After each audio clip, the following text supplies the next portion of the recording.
Hello, everyone, and welcome to Chapel. I'm so excited to be back for our second part of our series, Faith Without Floaties.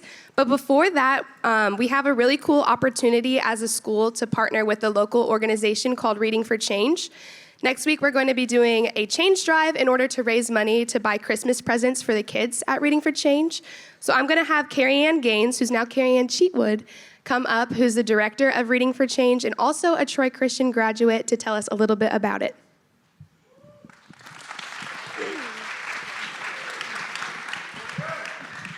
Hello, good morning. It's so good to be here with you all in your new APAC. It's awesome. I am honored to be here and honored that you guys said yes to this challenge. So as Julia said, I am the director of Reading for Change. We're a nonprofit here in Troy. Founded by two awesome Troy Christian alums, Ethan and Allie Martin. So what we do is we provide completely free literacy tutoring for kids in grades 1st through 6th, Monday through Thursday. So they come after school, they get a snack, that's their favorite part. Many of them are hungry. So we give them a snack, we do free tutoring for them with retired teachers, and we do homework help, story times, and build relationships and love on them. We share the gospel with these kids. Many of them have no idea who Jesus is, which was a real shock for me at first, because I was blessed to get to go to Troy Christian always knowing who Jesus is. And I'm talking to students who have no idea, and so it's an honor to get to share who he is with them. So tutoring is our in for these kids. So tutoring is what gets them in our doors, and we see their grade cards go up and their confidence levels go up. But really the big picture of our program is much larger than that. So Jesus often met a physical need, right? He fed people, he healed people, and then he served them and loved on them. And so that's what we're doing at Reading for Change. We're getting kids in the door with free tutoring, because you can't get that anywhere else, right?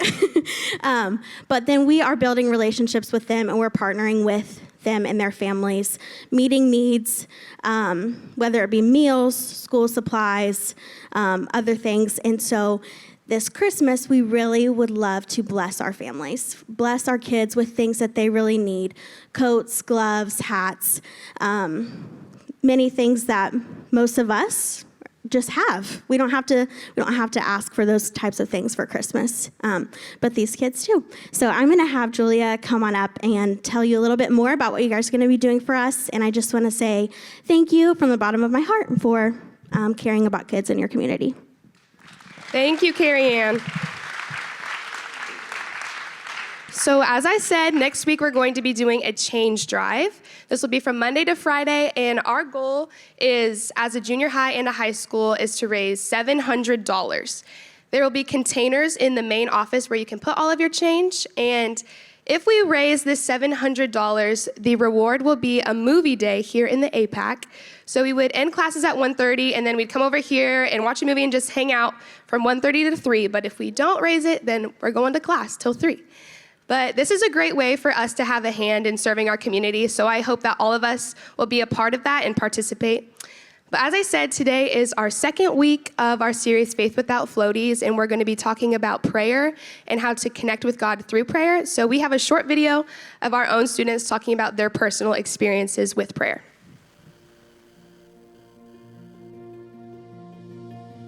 Prayer to me is a two-way conversation between me and God. I talk to him like he's my friend. Prayer to me is a time where I can come to God and tell him what's on my heart or on my mind. Prayer has honestly always been a personal struggle for me. Prayer for me is really difficult. Prayer is one of the best and most personal ways to connect with God. It's just me and God talking, and it's me telling him how I feel and what I've been going through. And we can have a real, genuine, honest conversation. And with God, he's not here physically with us. He's with us, right? But he's not physically with us, and we don't always hear a response right away. And I think a lot of times we think of prayer and we think of it as this certain way that we have to do it, and just alone and praying to God and just fancy words. I've kind of struggled with giving everything to God and and remembering to pray constantly. And that's something that I really struggle with prayer.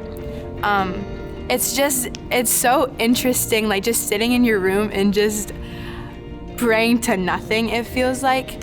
I've really had to train myself to like set aside time to pray with God, to like really focus on Him and listen to what He's saying to me personally. So a way that I have gotten better at that is I started a prayer journal.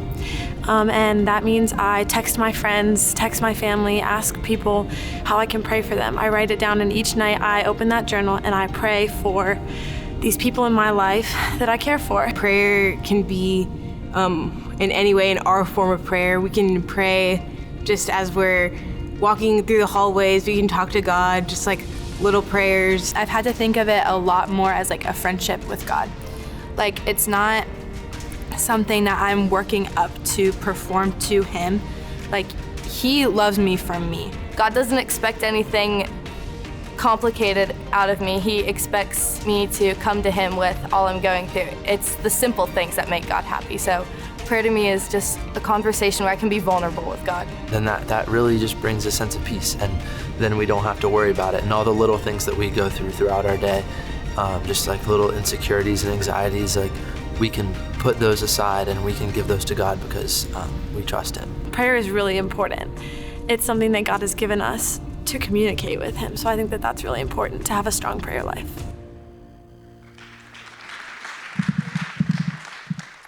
As you guys can see, we all have a lot of similar experiences with prayer. We struggle with seeing it as a superficial concept, but we believe that there's more to prayer than we often experience on the surface, and that's what we're going to be learning about today as Cory Wasson, another Troy Christian graduate, speaks to us. But before that, we have an opportunity to worship, so you guys can stand up and come to the front and throw your arms around the people next to you.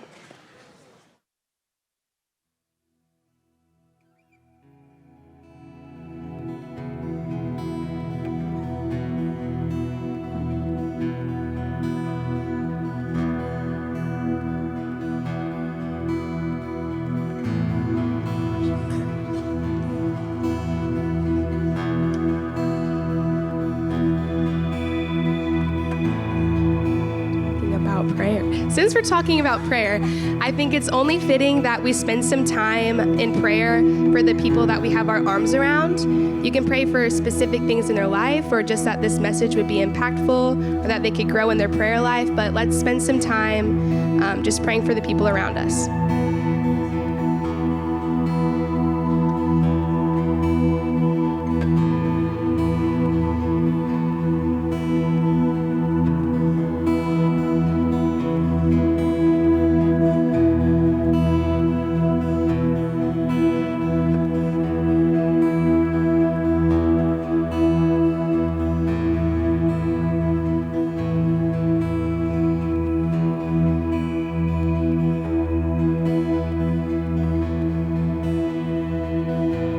God, I thank you that we have the opportunity to come together and to worship as a community, Lord.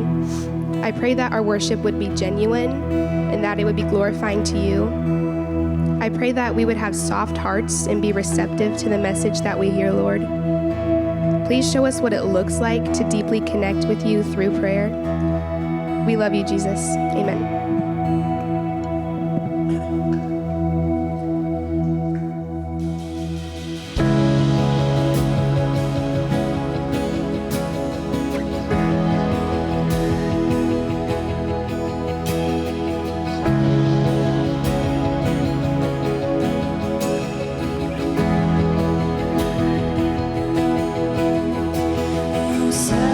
Sacrifice echoes through the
Jesus, the only one who could ever save.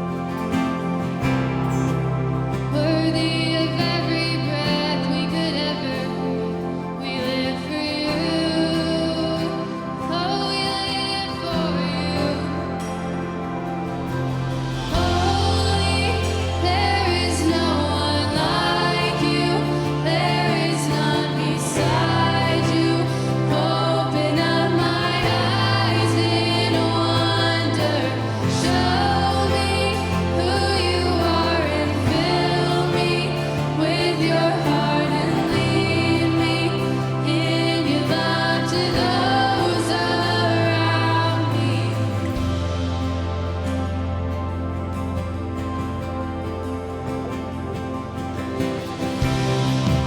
Worthy of every song we could ever sing.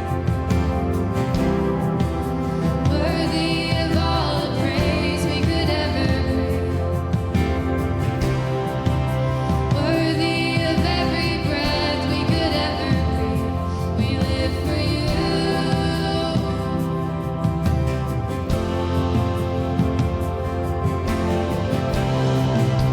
Jesus, the name above every other name. Jesus, the only one who could ever save. Worthy of every breath we could ever breathe. We live for you.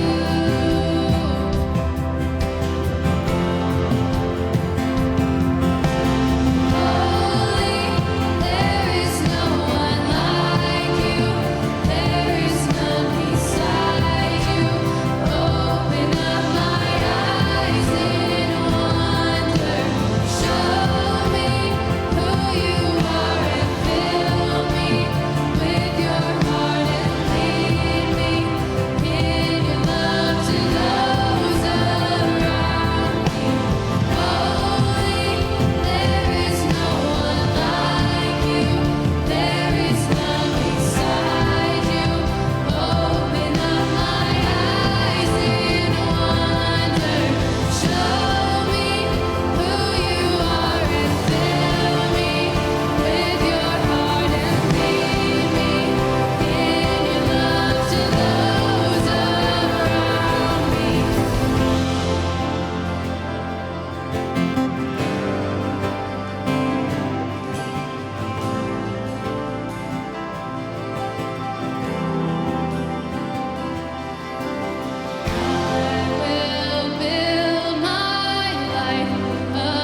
In the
Is all you want.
I'm not enough unless you come.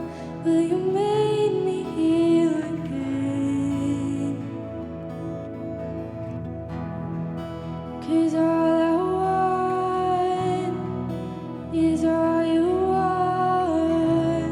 Will you make me heal again?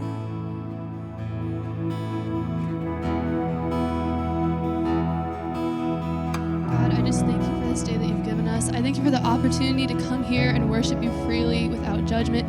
I pray that you will just open the hearts of everybody in here and that you will speak through Cory and that everybody will leave with a sense of peace and that everybody will be safe as we leave. Amen.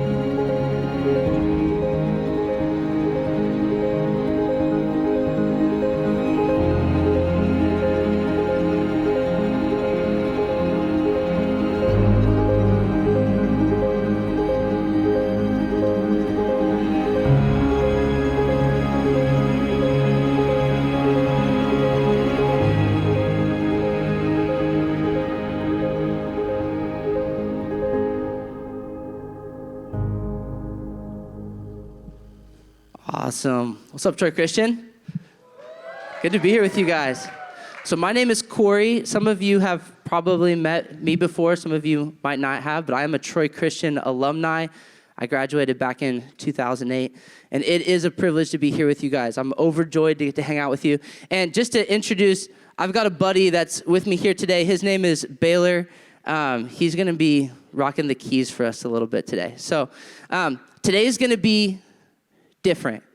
And so the first thing that we're going to do, we're just going to make it odd right from the very beginning, is we're going to spread out across the entire sanctuary, not balcony, but here's the rule.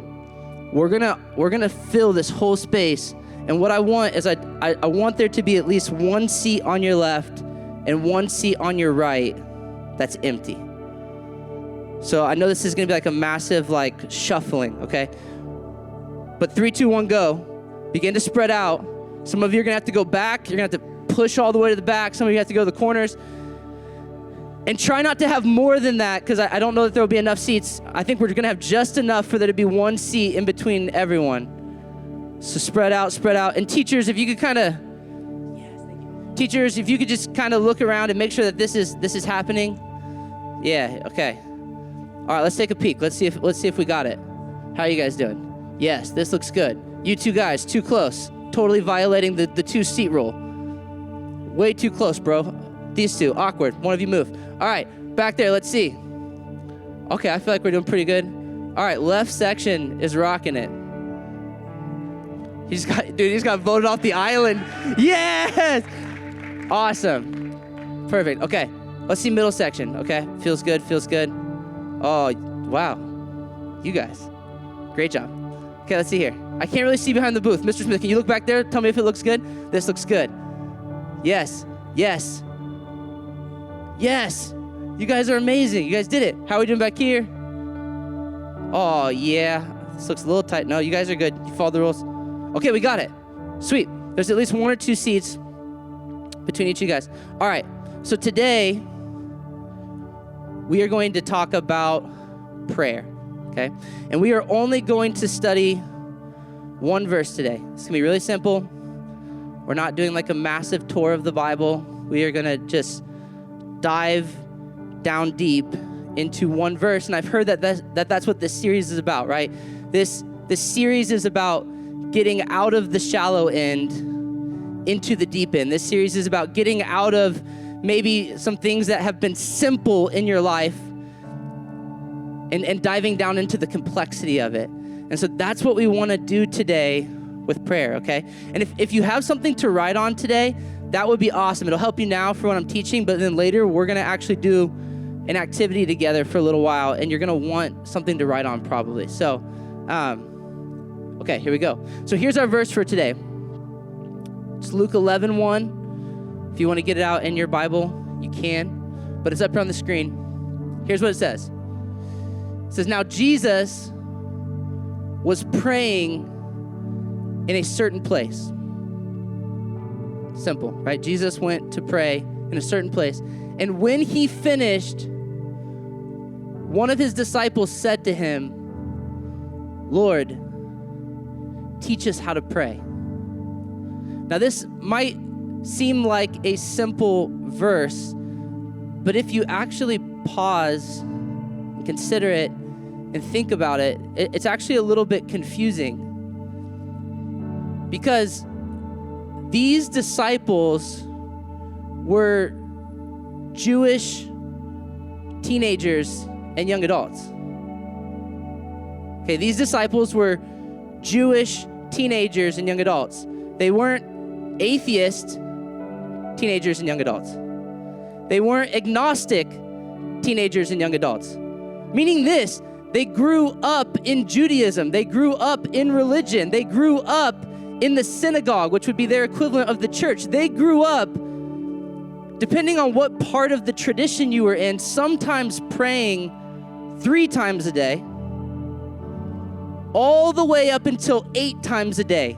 David says in the Psalms that I will rise and bless you 8 times a day. And so they take this number, and that became a tradition that 8 times a day they would pause and they would pray. And when they were little kids, their parents would have taught them how to pray. They would have memorized prayers. They would have done this within their homes, with their parents and with their siblings. They would have done this at school with their teachers and with their friends. They would have done this at synagogue with their rabbi and at the temple with their priests. Like, these teenage and young adult boys knew how to pray. They absolutely knew how to pray. So now I want you to think about this moment. Jesus takes them out to a certain place to pray with him. And when they see him pray, and when they hear him pray, and when they experience prayer with Jesus, all of a sudden they feel like they don't know anything. I don't know if you guys have ever had this experience before. I remember I was in high school and I wanted to learn how to play the drums. And so I began to learn percussion. I would go home and I would learn how to do different things on my little drum pad. I have my drumsticks and I would practice my chops, and I was trying to learn how to be a percussionist. And we had a drum line that was starting at that time, and I jumped in on that and I started to learn. And a little bit, for Christmas, I got a drum set one year, and I'd be in my basement just slamming away on the drums. And I thought that I knew how to play drums. And then I remember there was a mentor in my life who said, Cory, I want to take you to Black church this Sunday. You can probably tell from the color of my skin that I am not Black, and I had never been to Black church. But he said, I want to take you to Black church. I want you to experience a different kind of church than maybe what you've grown up in. I think it's going to speak to you. And he knew that I wanted to be a missionary. He knew I wanted to go overseas, and he knew I wanted to understand different people from different backgrounds, different races, different ethnicities. That I want you to have this experience. So he took me to Black church, and everyone at Black church was dressed cooler than anyone I had ever seen at white church. They had awesome outfits on, and the grandmas had these awesome hats on with like feathers in them. I was blown away. I was like, this place is magical from the moment I walked in. And they had this massive choir on stage. We didn't have a massive choir at my church. And when the music got going, this band began to play. And there was this drummer who began to do things on the drums that I did not even know was possible. I was like, that guy's a wizard. Like, that there is not humanly possible. The sounds that he's making happen on the drum, the ways that his hands were moving, the way that everything was balancing. I was in the presence of an expert. I was in the presence of a master, and I knew how to play the drums, but when I was with him, I recognized I don't know anything about playing the drums. I don't know if you guys have ever been around someone like this. Someone that's way better than you at something. Someone who's that next level, and you're in their presence, and all of a sudden you feel, I don't know if I know anything about this. Like, I'm a little baby and you're like a Jedi master. Teach me what you know. And that's what the disciples were feeling when they were in the presence of Jesus. They watched him pray, they heard him pray, they experienced that moment with him, and then they said to him, Jesus, we don't have any clue what you just did. You just went next level. You just went black church drummer playing things in gospel music that I've never heard in the white. Like, you just blew my mind. Okay, so this is what's happening in this passage. Every single one of us needs to have a moment like this with Jesus. Every single one of us needs to have a moment where we recognize that we don't actually know how to pray. Even if you were raised as a Christian, even if you were raised in the church, even if you were raised with the tradition of prayer, maybe where you prayed before meals, or you prayed before service, or you prayed before class, or you prayed before your sports game. Please, God, let me score the touchdown. Let me make my free throws, right? Like, maybe you have learned how to pray, but there's this moment where maybe it's you're reading the scriptures and you're standing before Jesus, or maybe it's in life where you're standing before someone who knows how to pray at a level of depth that you've never been to before, but suddenly you have this feeling that, teach me how to pray. Teach me how to go to that place that you just went to with God, because I don't even know how to get there. That's what happened to the disciples. So the first thing I want you to learn today is that you have to have this moment in prayer where you realize that you don't even know how to pray. And you have to be willing to humble yourself in prayer and to cry out to Jesus and to say, teach me how to pray. So I want us to pause for a moment here, and all across the room, I want you to close your eyes. Close your eyes. I'm not gonna throw anything at you. I'm not gonna jump out and scare you. Close your eyes for a sec. Here's what I want you to do. If you're tracking with me, if you're feeling what I'm saying, I want you to pause for a moment, eyes closed, and I want you to pray this prayer with me. Say, Jesus. Let's try one more time. Have you repeat out loud. Jesus. Okay, we're gonna go one more time. We almost got there. Ready? Jesus, teach me how to pray. Amen. All right, you can open your eyes.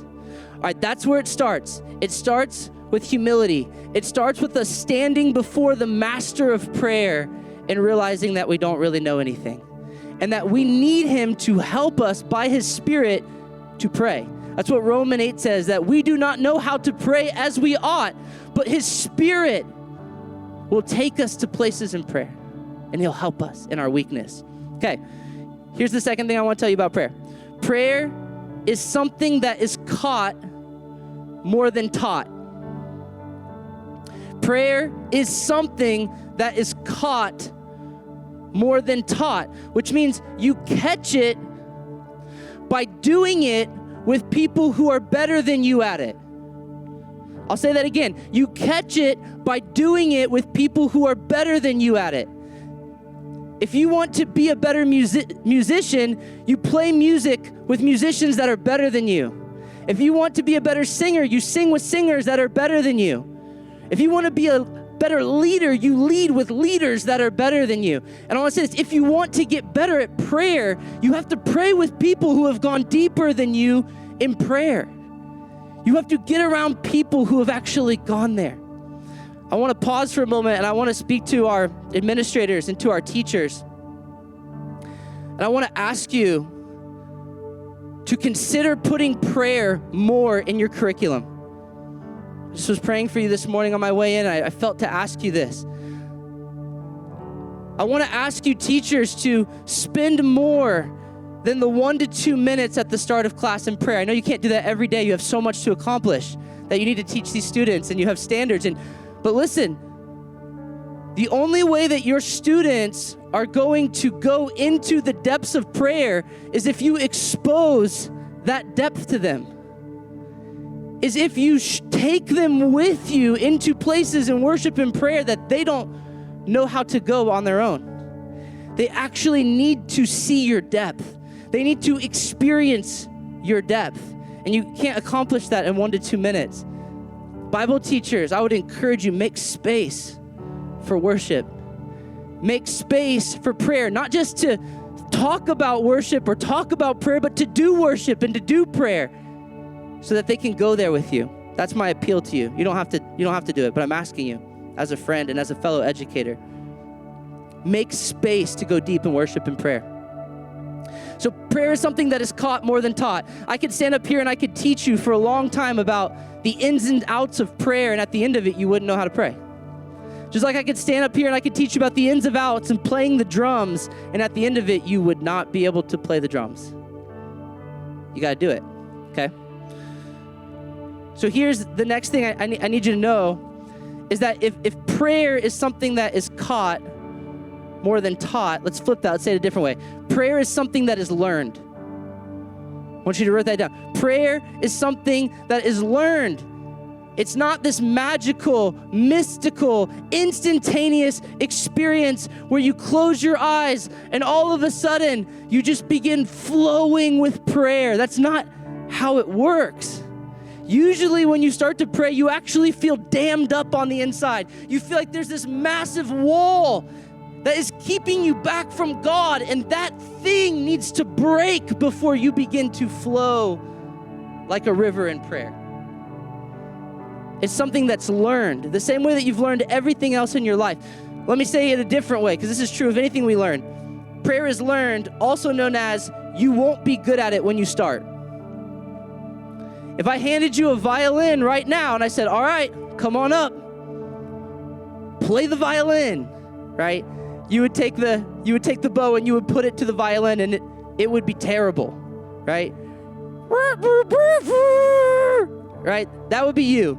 And all of your peers would laugh at you, right? And you wouldn't know what to do. And you would probably set the violin down and say, I don't want to do that anymore, okay?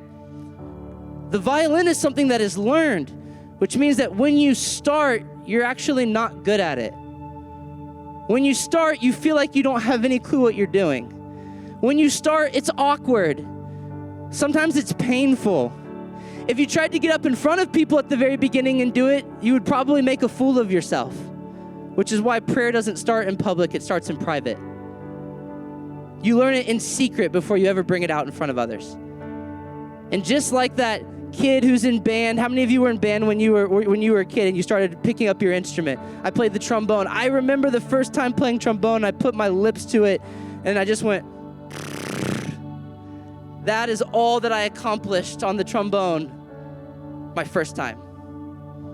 Remember learning the clarinet and having the same experience of days where I was trying to make it make a noise and all I was doing was blowing through the clarinet. And then one day it squeaked and I rejoiced. I made it squeak. And then that squeak started to turn into something. It started to turn into little notes, and I started to put little notes together. And I remember playing Mary Had a Little Lamb, and all of a sudden I felt like, I can do it now. Like, I can now begin to move forward. That's how prayer works. And I want to say that when you go home and when you try to learn how to pray, if you get a squeak out, you get to celebrate that. That's the big win.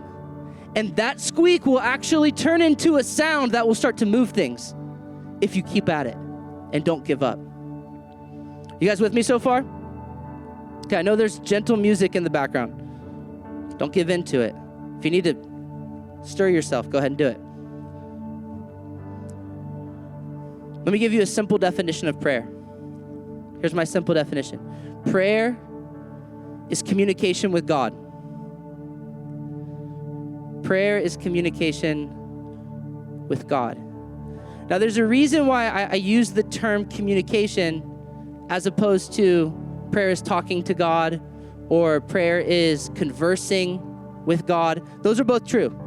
Prayer is talking to God, and prayer is conversing back and forth with God. That's definitely true. But prayer is not limited to that. That would be putting prayer inside of a box that's too small, okay? Prayer is communication with God because God has the ability to communicate in ways that no human being can communicate. When you communicate with one another, you're actually communicating with more than just words, right? You're communicating with your face, and you're communicating with your body, and you're communicating with the distance that you are from that person, and you're communicating with your tone, and you're communicating with all kinds of different things that are nonverbal. Your communication is more profound than just your words, but mostly when we think about communication, we think about talking, right? We think about conversation. But here's the deal. With God has the ability to communicate with you in ways that are higher than that, right? We see that in the scriptures that sometimes God communicates to people through dreams, right? A dream is something that's a higher form of communication, where God actually penetrates into your mind and your subconscious in the night and reveals things to you. That's kind of wild that God can do that, right? God communicates through dreams. God communicates through visions. God communicates sometimes through an external audible voice, like he did at the mountain with the children of Israel and with Moses. They heard him with their ears, right? But there's other times where God speaks to us and it's on the inside. This is crazy because you can't do this with your friends, so this is weird. It's like talking to an alien that has like powers that you don't have, okay? You don't have the ability to speak into your friend's mind, but God does. You don't have the ability to communicate your emotions into someone else's heart. Can you imagine if you could do that? If you could let your friend feel how you feel, you could actually move into their heart and you could communicate that. God can do that. God can do all kinds of wild things when he communicates. He can communicate with his presence, meaning he can make you feel things. You don't have any friend who can do that. You don't know another person who can communicate on the level that God can communicate. He can break in and he can touch you in some of the wildest ways that you can possibly imagine, things that Scripture even struggles to express. That's what can happen with God. So prayer is communication with God. What that means is that you can actually communicate back to God that same way. I don't know if you guys have ever thought about this, but you can picture something in your mind and show it to God, and God can see it. No one else can. You can feel something in your heart, and you can share that feeling with God, and he can feel it from you. This is why God actually has the ability to heal our hearts, because God can feel our pain. Nobody else can feel the pain of your heart. No one else can feel the sorrow of your heart. No one else can feel the joy of your heart. And you can use the best language in the universe to try to describe it, but it is not that. But God can actually feel what you feel. He can empathize with you in a deeper way than anyone else can. He can understand you when no one else can understand you. It says in the Proverbs that the heart alone knows its own trouble, but God can share that in your heart. Okay, we could talk about that for hours, but we're going to move on. God can communicate with you in deeper and higher and more profound and wilder ways than you can even imagine. Okay, next thing I want to talk about, and then we're going to go into an activity. I just want to give you a couple obstacles to prayer. The first one is this. You guys all know this. These are going to be obvious. But the first one is that God is invisible. You probably don't have another invisible friend. If you do have another invisible friend, you probably don't talk about it with your visible friends, right? God is probably your only invisible friend. And that makes it weird to talk to God, because you're not used to talking to invisible people. Right? Right, guys? Right, guys? You guys are like, I talk to invisible people all the time. Cool. Anyways, just counselor for that. Right? So God is your only invisible friend. So how do you talk to someone that's invisible? We're going to work on that here in a minute. That's the first obstacle, is getting over the fact that God is invisible to your eyes. Here's the second obstacle to prayer. This is why it's hard. The second obstacle is that God probably talks less than you would want him to. So with your friends, you go back and forth and back and forth and back and forth with a lot of communication, with a lot of conversation. You say a lot of things. And that's what we expect when we're talking to someone, we're communicating with them. And the strange thing about God is that sometimes he doesn't do that. That sometimes God lets us talk and talk and talk and seek and seek and seek and wait and wait and wait before he says something back to us. And sometimes he says a lot and sometimes he says a little. And that can be a little weird when you're first talking to God. Like, why don't you say more? Why don't you talk more? That can be a challenge.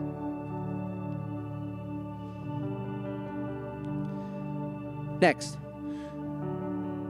A difficulty with God is that God usually communicates internally versus externally. I'm not saying that he never communicates externally. There's times in the scripture when he does, and there's times throughout history when he has. But that's not the main way that God communicates. It's not mostly going to be something visual that you see with your eyes or something audible that you hear with your ears. It's usually going to be on the inside. It's going to be internal. So how do you talk to someone who's going to talk to your insides versus your outside? That's weird. That's a weird thing about God. That's disorienting. And when you're first starting to pray, you're invisible and you don't talk as much as I would like you to. And when you do talk, it's on the inside. How do I relate to you? Let me give you two more things that are prayer obstacles. Two things that are they're big walls that can sometimes keep you from prayer. One of the big things is demons. That we live in a world where there's darkness, and if you study the scriptures enough, you might find that darkness, the devil, the demons, that they actually have an impact on our spiritual reality, which means that they have an impact on our worship and our prayer and our spiritual experiences. And sometimes you have to break through that. Jesus went out into the desert to worship and to pray and to fast for 40 days. And before he met angels, he met the devil. Sometimes you try to dive into prayer, and what you actually dive into is having to deal with darkness, sometimes even your own darkness. And that can be a challenge. Let me give you the final one. The final thing that really keeps us back from prayer is the state of our own souls. That sometimes we try to pray and all we feel is guilt, or all we feel is shame, or all we feel is broken, or all we feel is afraid. But God's bigger than that. He can draw through that. Okay, those are the things that keep us back. So how do we break through that? I'm telling you guys, the only way to break through, the only way to get out of the shallow end of prayer and into the deep end of prayer is to learn it, is to do it, is to practice it, is to do it with people who know how to do it. That's the only way.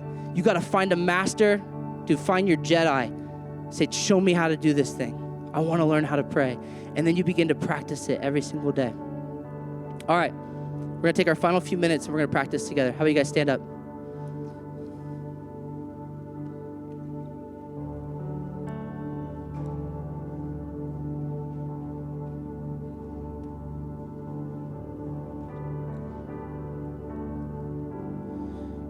Okay, real quick. We're going to do a brief activity. First thing I want you to do, we're just going to play Simon Says for a second, okay? Ready? Simon Says, stare at that screen. I want you to read that line. Now, Jesus was praying in a certain place, and when he finished, one of his disciples said to him, Lord, teach us to pray. Okay, you just use your body. You just use your sense of sight. Next, I want you to take your ears. Simon Says, I want you to listen to Baylor. I want you to listen to the pad. I want you to listen to the music. Okay, that's your ears. All right, I want to take your nose. I want to take a deep breath through your nose. That's the sense of smell. Hopefully you smell good things and not bad things. I want you to take a moment. I want you to swallow. If your mouth is dry, it's kind of hard. You can taste your own mouth. Hopefully it tastes good. If not, chew some gum later. Eat a mint. Okay, that's your sense of taste. Okay, now pause. I want you to close your eyes. I want you to put your hands out in front of you, like this, like you're receiving a gift. I'm going to set a package on your hands. I want you to feel your hands. Close your eyes. Don't talk to your friend. Give us just a minute. We're going to do this. I want you to feel your hands for a second. I want you to actually focus in on feeling your hands, feeling the air around your hands. You move them back and forth. Okay, that's your body. That's your 5 senses. That's where you usually live. That's where you're usually aware. Now with your eyes closed, we're going to go inside. I want you with your eyes closed to imagine a purple unicorn. Eyes closed, purple unicorn. Your best purple unicorn. Lock it in. Squeeze your eyes shut. Raise your hand if you can see the purple unicorn. Okay, you got it. All right, you just did something wild there. You just went from your body into what the Bible calls your soul. That's your inside world. That's your inside universe. Keep your eyes closed. We're going to go on a little journey here for a second, and then we're going to wrap up. I want you to zoom out, erase the purple unicorn. Some of you were like riding that thing through a field. Get off the purple unicorn. Here's what I want you to do. I want you to imagine yourself outside of your body, looking at yourself, standing there with your hands in front of you and your eyes closed.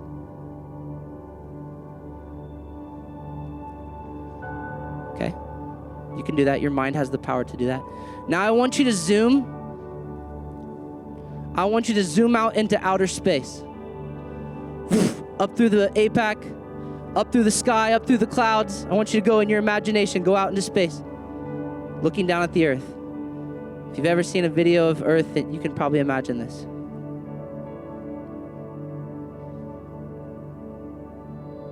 This is your soul. You're inside of your soul right now. This is the space where God will meet with you. If you can ever learn to get quiet enough and still enough and secret enough to go in there. Here's where I want you to go next, and this is where we're going to finish. I want you to zoom down, and I want you to go into your favorite place in the whole world. Keep your eyes closed, and I want you to imagine it. Your favorite place in the whole world. The place where you feel safe, the place where you feel secure, the place where you feel peace. Just zoom down. Here's where we're going to land today. Keep your eyes closed. I want you to imagine that Jesus walks into that space. Don't worry about picturing him right. You're not going to get it exactly right. Just picture him the way that you picture him. I want you to imagine that Jesus walks into that space.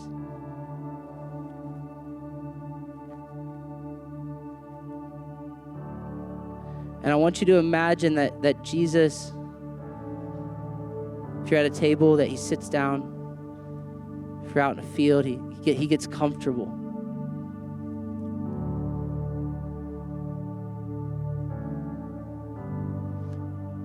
I want you to picture him. Keep your eyes closed. Picture that spot. Picture that man. Picture Jesus. And here's what I feel like he would say to you today.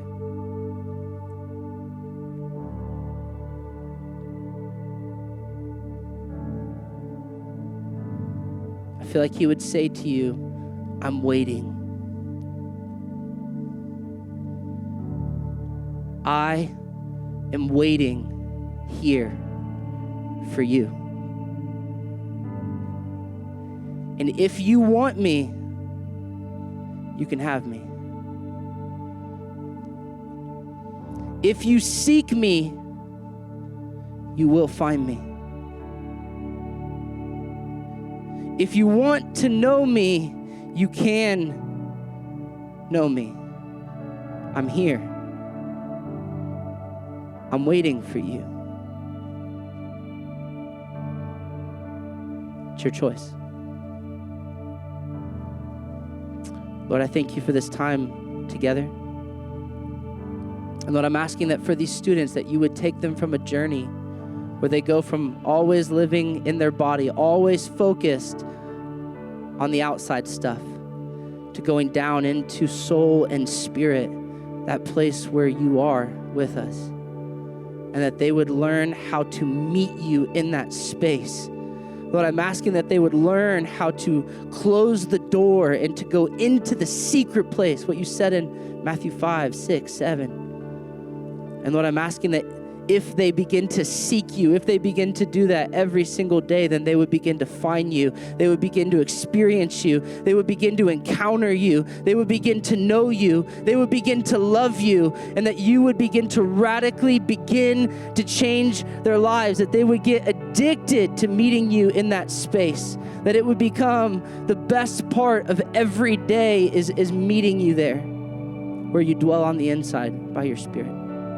So in your name I pray. Amen. Amen. Thank you, Troy Christian.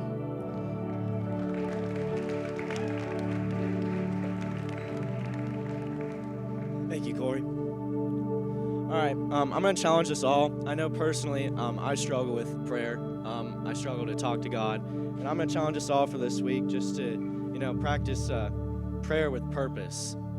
So for some announcements for this week is Connect group sign-up sheets. They're going to be out in the front lobby. If not, if you forget, don't forget. But if you forget, they're going to be in the senior lounge for, I think, next week, the whole week. Okay, so tonight, there's a boys basketball game. We're at Covington. JV. Oh, yeah. JV's at 6. Varsity's at 7:30. And then tomorrow, there's a girls game home against Riverside. All right. Yeah, let's go. Go Eagles. So I hope you all have a good rest of your week and hope you enjoy the rest of your day here at TC.